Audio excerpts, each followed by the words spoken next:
Душа моя, как ветер в степи, свободна. Душа моя, как буря вдали, непокорна. Душа моя, как лучи солнца с востока. Душа моя, как птица в небе, одинока. Душа моя — это кровь моего народа, это традиции и внутренняя природа. Душа моя — корень родной культуры, кочевника лик узри сквозь текстуры.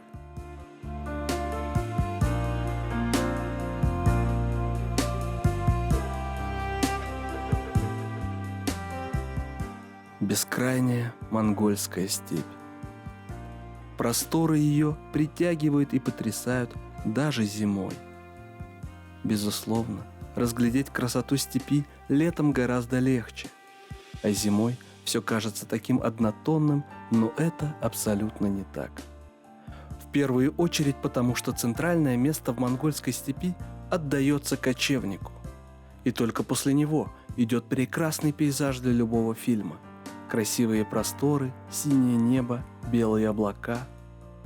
Между бурятским и монгольским народом очень много общего. Одна религия, одни обычаи и традиции, один язык. Но сегодня в Республике Бурятия уже не найти традиционных кочевников. Сегодня у бурят возрождается кочевой образ жизни.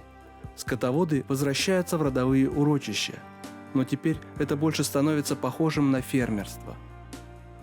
В поисках традиционной современной номадной семьи наша съемочная команда отправилась в Монголию. Сегодня эта страна поражает туристов своей уникальностью и самобытностью. Туристический сектор активно развивается и на восток, и на запад. Наша цель поездки – узнать и показать, как живут современные кочевники и сохранили ли они свой быт и традиции. При помощи монгольских коллег-журналистов мы направились в центральную часть Монголии, в Архангайский Аймак, в местность Олзит-Сум-Яматбак. Здесь мы встретились с молодой семьей кочевников-коневодов. На зимовку эта семья разместилась в 300 километрах от Улан-Батора. Из них 50 километров пришлось преодолеть по бездорожью в монгольских степях. Без сопровождения найти стоянку практически невозможно. Перепутать направление дороги очень легко, ведь степь очень обманчива. Из-за дальней дороги мы отправились в путь еще до восхода солнца. Сразу отмечу, что рассветы в зимней степи удивительны.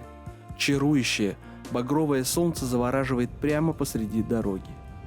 Затем солнце поднимается высоко в небо и согревает от степных ветров, которые зимой пробивают одежду до дрожи костей. За все время дороги мы не встретили ни одного человека в этой степи. Только косули да грифы периодически появлялись на горизонте. В какой-то момент ты начинаешь чувствовать, что ты один во всем мире и ощущаешь себя маленькой песчинкой в этой степи. Нельзя передать словами, какова радость, когда за очередной сопкой вдали от дорог ты видишь гурт. К юрте мы добрались в 12 часов дня, и весь оставшийся день провели в гостях у архангайского коневода Намченгин Батху. Семья у Батху состоит из 6 человек. Старший сын собирается поступать в университет. Меня зовут Намченгин Батху, я из Архангайского Аймака. Проживаю здесь с женой и 4 детьми. Моя жена – дочь Жамьяна. Ее зовут Орхнгдеве. У нас 3 сыновей и 1 дочь. Мою дочь зовут Девчтнара. Рядом с нами сидит дочь моего брата, самая младшая. А это младший сын моего друга. Сам Батху очень скромный и немногословный, поэтому взять интервью о семье у такого человека было сложно, но он с живым интересом и удовольствием говорил о лошадях и о своем хозяйстве.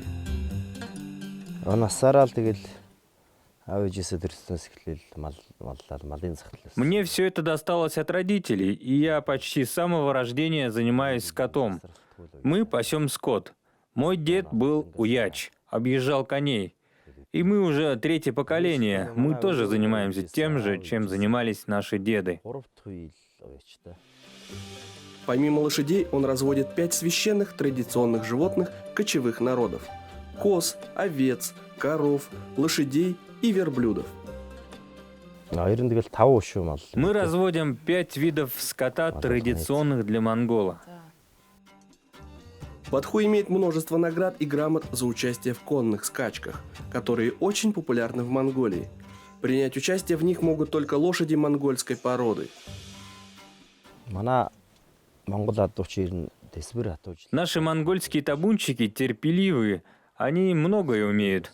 В последнее время все меняется, появляются определенные трудности у табунщиков. Не все хотят быть ими.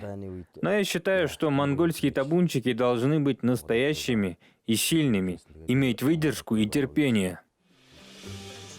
Супругу Бадху зовут Жамнямын Орхонтуя. На ее плечи ложится огромный пласт работы по домашнему хозяйству. Ей приходится делать все своими руками и даже готовить на огне.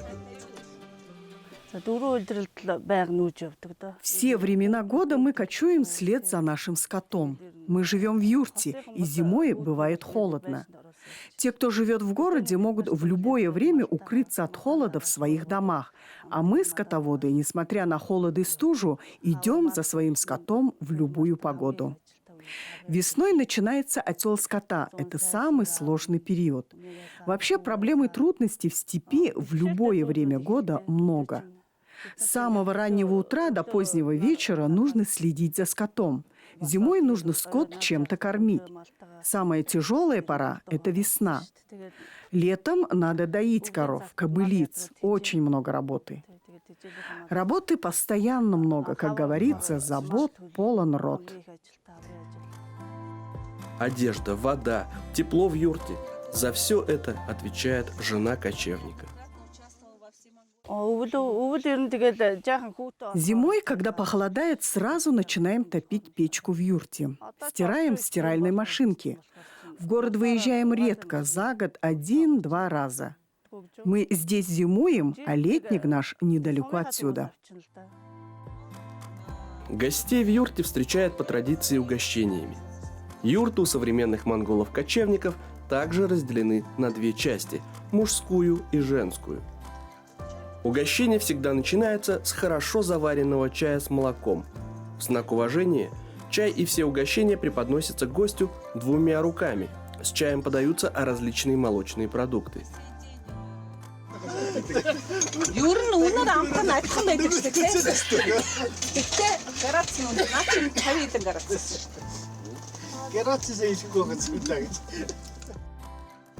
Во время разговора монголы обмениваются табакерками, в которых содержится нюхательный табак. Угостившись щепоткой, нужно передать его так же, как получили – ладонь в ладонь. Позже хозяева могут предложить молочную водку.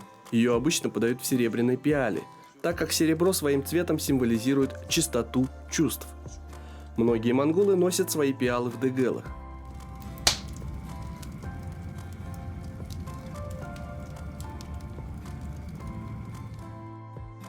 После чая подаются мясные блюда. Гостям предлагают в основном блюда из баранины. Обилие мяса говорит об уважении к гостям, поэтому его предлагают много и в разных формах, в том числе и монгольский суп.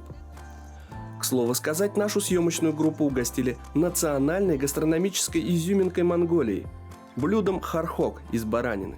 Особенность этого блюда в том, что оно готовится на камнях и в особом металлическом котле. По сказаниям, именно мясо на камнях было любимым блюдом Чингисхана. Правда, в его времена готовили не в котле, а прямо в бараньей шкуре и в земле.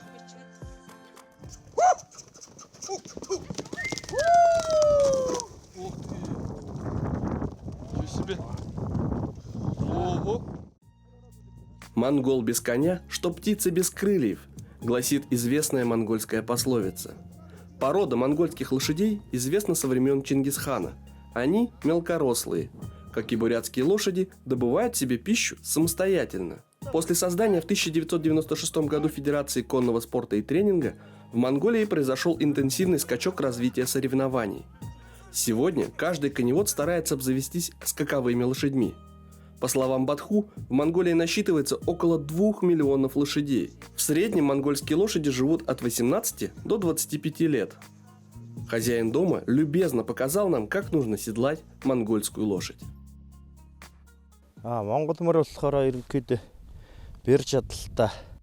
Монгольская лошадь очень неприхотлива. Она очень вынослива и долго не устает. У нее быстрые ноги, много корма, ей не надо. Главное, что она восстанавливается быстро. Очень хорошая лошадь по всем характеристикам.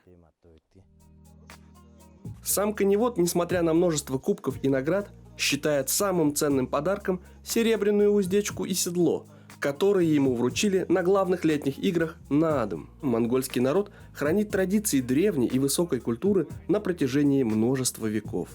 Особое отношение у них к своим лошадям. К примеру, уже с 3 лет каждый мальчик получает в подарок коня, и он сопровождает кочевника до конца жизни.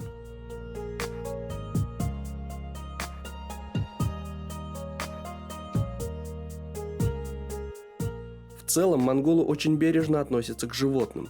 Слабый и маленький скот холодными ночами они приносят прямо в юрту, а скот покрупнее одевают в теплую одежду. Множество традиций уже не соблюдается, а многие трансформировались под давлением научно-технического прогресса. В юртах появилось спутниковое телевидение и связь. Есть генератор и электричество. А для поиска животных многие используют GPS или авто- или мототранспорт. Под конец дня Батху рассказал нам о своей мечте, которая напрямую связана с сохранением традиций монгольского народа.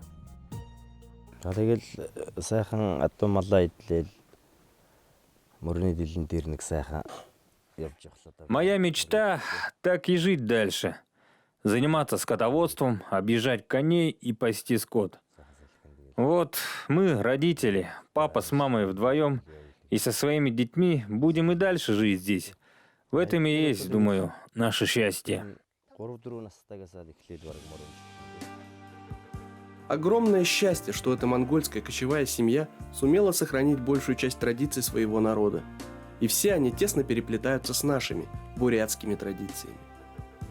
Монгольские и бурятские обряды, праздники и обычаи настолько уникальны и самобытны, что ежегодно привлекают огромное количество туристов, желающих погрузиться в эту особую атмосферу. И если вы окажетесь в погоне за этой экзотикой в монгольских степях или в монгольской юрте, то пусть вас не пугает отсутствие цивилизованного, благоустроенного дома, гигиены, супермаркета. Все это мелочи по сравнению с утратой культуры и традиций любого народа. Если страной будет утеряна культура, в основе которой лежат традиции предков, люди будут перенимать обычаи и устои, установленные другими народами, а это может привести к потере самобытности нации. И сегодня, когда мир постоянно претерпевает различные изменения, нужно помнить, что Россия – это многонациональная страна с богатым культурным прошлым, а традиции наших предков – неотъемлемая часть культуры любого народа.